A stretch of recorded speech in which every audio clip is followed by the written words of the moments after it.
21. Maka berdirilah Ayub. Lalu mengoyak jubahnya dan mencukur kepalanya. Lanjut baca sama-sama 1, 2, 3. Kemudian apa Bapak Ibu? Sujudlah ia dan jangan lewatkan itu. Sujudlah ia dan dia ngapain Bapak Ibu? Menyembah. Ayat 21. Katanya sama-sama 1, 2, 3. Dengan telanjang aku keluar dari kandungan ibuku. Dengan telanjang juga aku akan kembali ke dalamnya. Tuhan yang memberi. Tuhan yang mengambil. Sama-sama katakan terpujilah nama Tuhan. Terpujilah nama Tuhan. We miss that. Kita kadang-kadang kelewatan 2 kata itu. Kemudian ia sujud dan menyembah. Kita kadang-kadang kelewatan itu. Tuhan yang memberi, Tuhan yang mengambil. Terpujilah apa nama Tuhan. Pak Bu, gak taunya itulah alasan kenapa Ayub bisa kuat. Bisa menerima semua yang Tuhan izinkan.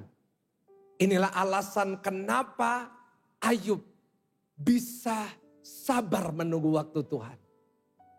Karena dia punya satu senjata yang seringkali kita lupakan.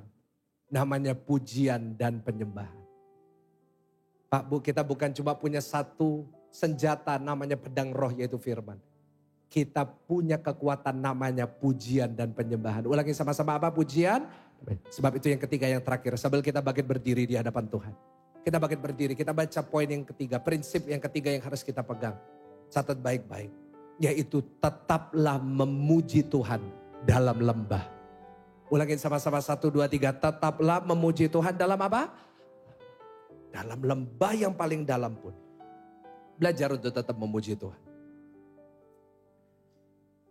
Apa yang buat kita kuat? Saat kita memuji menyembah Tuhan.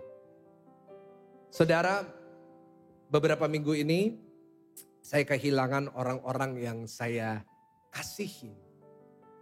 Salah satunya adalah seorang pahlawan iman.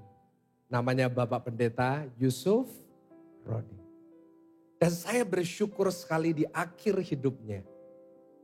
Dari semua tempat yang dia sudah melayani seluruh dunia. Tempat terakhir yang dia layani tahun-tahun terakhir adalah GSJS. Dia bilang sama saya, pokoknya kalau saya ke Surabaya, saya cuma mau di GSJS. Waduh. Terakhir dia datang,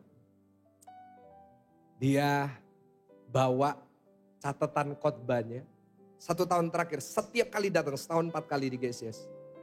Datang selalu bawa 1 gendel kertas kasih ke saya. Michael, ini untuk kamu. Saya jadi takut nerimanya, saudara. Saya bilang, Pak Ojo, Pak. Nanti kalau cepat dikasih semuanya, nanti cepat pergi, jangan. Dia bilang gitu, enggak, memang Tuhan taruh, saya harus kasih ini. Terakhir datang, dia bawa lagi. Waktu itu saya baru pulang dari Israel. Dia kasih semuanya. Masih ada di office saya 1 gendel. Semua tulisan tangannya semua ada. Dia adalah seorang yang luar biasa. Dia cerita sama saya. Apa yang buat dia kuat di penjara. Menderita begitu banyak sekali. Yaitu dia banyak menyembah Tuhan. Ada satu lagi yang hilang. Seorang pelayan Tuhan namanya Bu Erlina. Saudara lihat beberapa tahun yang lalu di YouTube GSJS ada videonya dia sembuh dari kanker. Oh, perjuangannya luar biasa banget. Tapi saudara, kemarin 3 minggu yang lalu saya menguburkan beliau. Dengan segala perjuangannya. Dan saya sebut dia pemenang. Karena dia bertahan. Di akhir hidupnya dia bilang sama suaminya Bapak Daniel. Dia bilang, apapun yang terjadi, tetap kamu harus bilang Tuhan baik. Akhir hidupnya dia nyanyi terus, nyembah terus. Bahkan di hari-hari terakhir dia setiap kali ikut doa pagi dia angkat tangan. Dia nyembah Tuhan, setiap pagi percaya sama Tuhan. Karena itu dia meninggal, disambut di surga sebagai pemenang.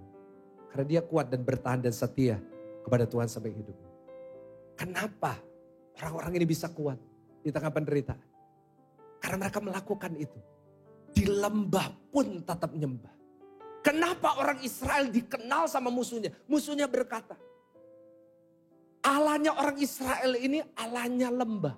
The God of the valleys. Why? Kenapa? Karena setiap kali orang Israel dikejar sampai di lembah, dihimpit sampai di lembah, selalu mereka menang. Kenapa? Karena musuhnya tidak tahu senjata yang mereka punya. Mereka adalah satu bangsa yang lahir di padang gurun. Mereka gak punya pengalaman apapun. Tapi mereka punya satu senjata. Saat mereka terhimpit di lembah, mereka nyembah muji Tuhan.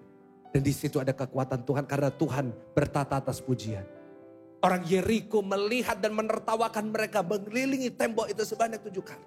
7 hari mereka mengelilingi. Mereka hanya menertawakan apa yang mereka bisa lakukan. Tapi pada hari yang ke-7 mereka memuji Tuhan dan tembok itu runtuh. Paulus dan Silas berada di penjara paling dalam, mau dihukum mati. Tapi at midnight, dikatakan di tengah malam, mereka tidak ngomel, mereka tidak menggerutu. Mereka cuma nyembah Tuhan. Mereka cuma muji Tuhan. They just prayed, they just sang hymns in that prison cell.